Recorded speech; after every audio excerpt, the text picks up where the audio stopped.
الحمد للہ وحدہ والصلاة والسلام علی من لا نبی بعدہ اما بعد قال النبی صلی اللہ علیہ وسلم من کان یؤمن باللہ والیوم الآخر فلیقل خیرا او لیصمت۔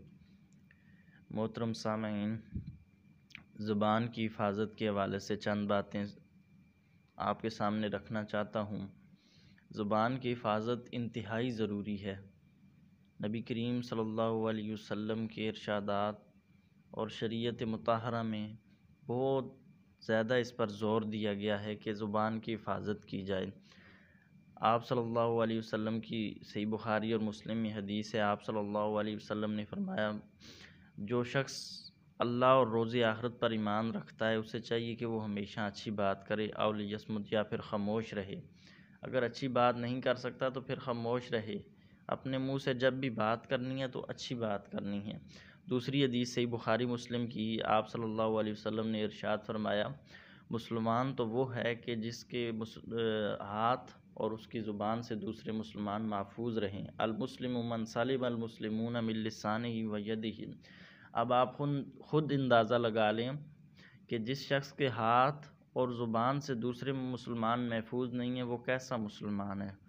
اور نبی کریم صلی اللہ علیہ وسلم کی اسی طرح موطا، ترمذی اور صحیح بخاری میں یہ حدیث، نبی کریم صلی اللہ علیہ وسلم نے ارشاد فرمایا، بعض دفعہ آدمی سوچے سمجھے بغیر اللہ کو راضی رکھنے والی کوئی ایسی بات کر دیتا ہے جس کی اس کے دل میں اتنی حیثیت نہیں ہوتی، لیکن اللہ رب العالمین اس بات کی وجہ سے اس کے درجات بلند فرما دیتے ہیں۔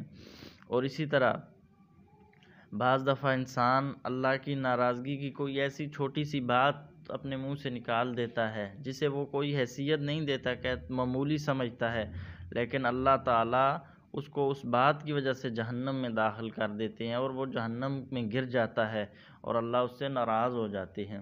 اس لیے اپنی زبان کو جب بھی استعمال کریں سوچ سمجھ کر استعمال کریں کہ میں کیا کہہ رہا ہوں۔ اکثر گناہوں کا جو تعلق ہے وہ زبان کے ساتھ ہی ہے۔ آپ دیکھ لیں، چغلی ہے، چوری ہے، غیبت ہے، قتل تک کے معاملات جو ہیں اس سے پہلے شروع زبان سے ہوتے ہیں معاملات۔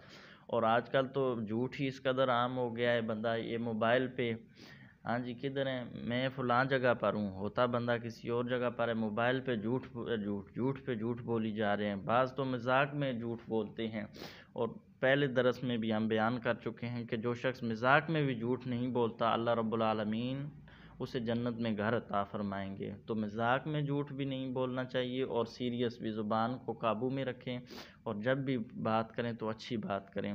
اللہ عمل کی توفیق عطا فرمائیں۔